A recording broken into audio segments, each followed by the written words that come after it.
बहुत समय पहले की बात है। एक छोटे से गांव में दो साधु रहते थे।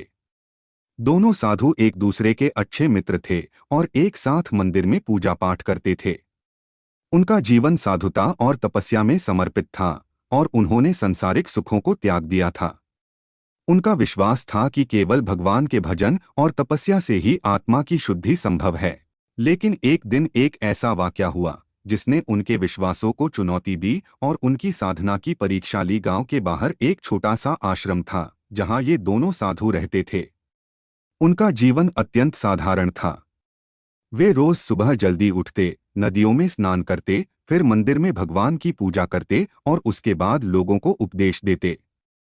गांव वाले इन्हें बहुत सम्मान देते थे और उनके आशीर्वाद से उन्हें अपने जीवन में सुख शांति मिलती थी। साधु बृजमोहन और साधु विश्वनाथ दोनों बहुत प्रसिद्ध थे। बृजमोहन एक शांत स्वभाव के साधु थे जिनकी बातों में गहरी समझ और ज्ञान होता था, जबकि विश्वनाथ का स्वभाव थोड़ी तीव्रता वाला था।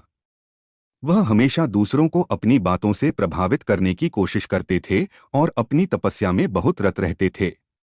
एक दिन गांव में एक औरत आई। उसका नाम गौरी था और वह एक विधवा थी। वह बहुत गरीब थी और उसकी परिस्थितियां बहुत कठिन थीं।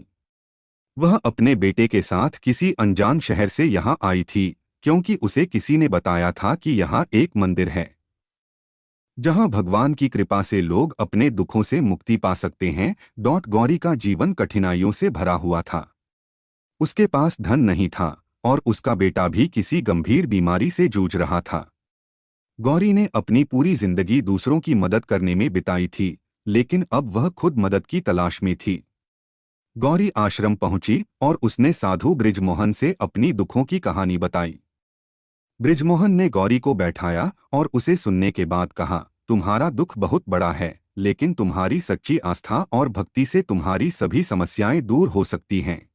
भगवान ने तुम्हें किसी कारण से इस जीवन में भेजा है। हर दुख के पीछे एक संदेश छुपा होता है और उसे समझने के लिए हमें आत्मनिरीक्षण करना होता है। गौरी ने साधु की बातों को ध्यान से सुना और उसने बृजमोहन से यह पूछा, क्या आप मुझे कोई उपाय बता सकते हैं जिससे मेरे बेटे का इलाज हो सके? बृजमोहन मुस्कुराए और बोले, तुम्हारे बेटे का इलाज भगवान के पास है।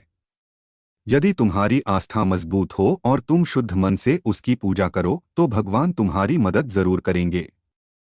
गौरी ने साधु की बातों को समझा और अगले कुछ दिन उसने भगवान की पूजा और भक्ति में अपना समय बिताना शुरू कर दिया। वह उम्मीद से भरी हुई थी और भगवान से दुआ करती थी कि उसके बेटे को स्वस्थ कर दे। जब साधु विश्वनाथ को गौरी के बारे में पता चला तो वह उसके आस्था और भक्ति से प्रभावित नहीं थे। वह मानते थे कि साधना और तपस्या ही जीवन के सबसे महत्वपूर्ण उद्देश्य हैं और इसे बिना कठिन मेहनत के प्राप्त किया नहीं जा सकता। उन्होंने बृजमोहन से कहा, तुम समझते हो बृजमोहन, यह औरत अपनी समस्याओं को भगवान के पास छोड़कर बैठी है। क्या भगवान अपनी शक्ति से सब कुछ कर देंगे? यह सब सिर्फ भ्रम है। वास्तविकता तो मेहनत में है। बृजमोहन ने मुस्कुराकर जवाब दिया, विश्वनाथ, यह आस्था ही हमें सच्ची ताकत देती है।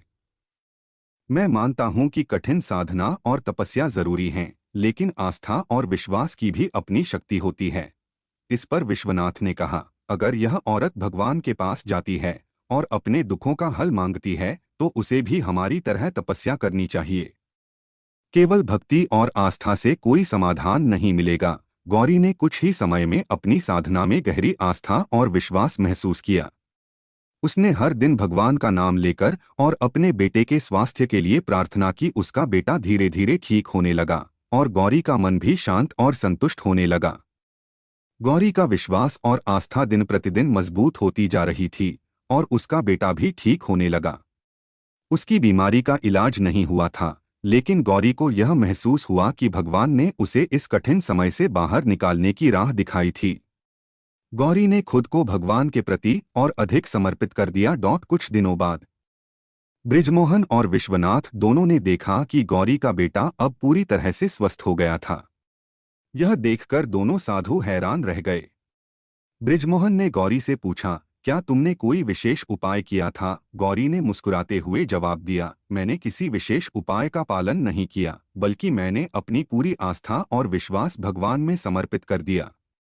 मैंने उनका नाम लिया और भगवान के प्रति अपने सच्चे दिल से प्रार्थना की। मुझे महसूस हुआ कि भगवान ने मुझे अपने आशीर्वाद से भर दिया। विश्वनाथ ने यह सुनकर खींचते हुए कहा, तो तुम कह रही हो कि भगवान की भक्ति से तुम्हारा बेटा ठीक हो गया? गौरी ने धीरे से कहा, जी हाँ साधु जी, भगवान ने मेरी आस्था को सुना और मुझे अपनी मदद दी।